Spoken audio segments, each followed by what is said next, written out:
in Cheltenham. I'd like the good doctor to put my mind at ease, and I hope you will read this out so that my suspicions may be laid to rest. Okay. Was his review of Source Code an April Fool? Did he team up with his communist brother Pete Bradshaw, who gave the same film 5 stars in last Friday's Guardian, to trick the nation into believing that Source Code is a cerebral, gripping thriller? Please say that he did. Having been to see the film, I've had to lose lots of what Doug says in the email because there's lots of plot spoiler ahoy. Is there? Okay. So I think I've taken everything out. I have to say this is my only logical conclusion, and it's not nice to play tricks like this. He described the film as a character drama. It quickly transpired, blah, blah, blah, blah, blah. I can't say any of that. And the amount I cared about any of these characters was nil. And don't even start on the hokey science underlying the film, and I can't really do it. Okay, hold on. I'm sorry, he says, but once you start messing around with time travel, blah, blah, blah, blah, blah, and science, it has to be totally watertight. I love Moon. It was a great little film. Please can the good doctor tell me that his review was just a big prank? Okay. Good facetious email. 2 things. Don't start the good science versus bad science in science fiction, because I'm sorry, the science fiction is not about science. Science fiction is a genre of ideas told metaphorically.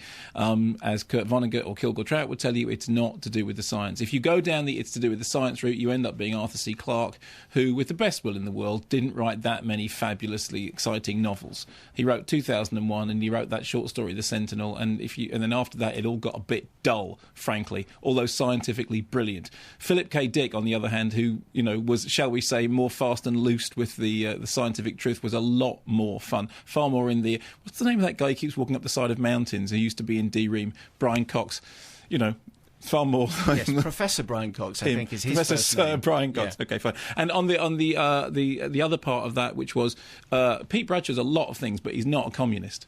And I think I'm glad that he did give the film 5 stars, which I thought was overly generous. Because as I said, I thought it wasn't perfect, and I thought it wasn't Inception, but I thought it was really good, and I think Duncan Jones did a really good job. The science of Inception doesn't work either, doesn't it? No, I don't really? think so. So are you going to criticise it on that? Okay, so let's get something else away before the next. Since you mentioned somebody taking their 10-year-olds to go and see Rio, which you'll probably know best so far from the mobile phone adverts that have been on in the cinema for quite some time, featuring the Rio characters. The last time they did this was with Gulliver's Travels, and by the time Gulliver's Travels actually turned up in cinemas, I was bored with that film, because I'd seen Jack Black doing the "I'm not going to do this dance thing for and that was actually funnier than anything was in the film. So in the case of Rio, I went in with a kind of, oh yes, it's the thing that I have now already sort of tired of slightly. Story is that Jesse Eisenberg is a rare macaw living in a bookshop for complicated plot reasons in America. Somebody comes along, says, you know what, he's the last one of his species. We've found his female counterpart. They must be got together for species reasons. But in order for that to happen, he will have to come to Rio. He does go to Rio. The joke is that the Jesse Eisenberg bird is booky and sort of nerdy, and the Anne Hathaway bird, who's been captured from in the wild, is anything but. Is a clip. I come in peace.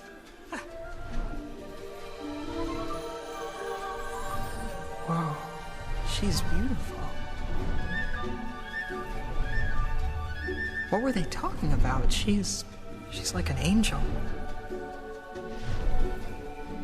An angel who's getting really close up.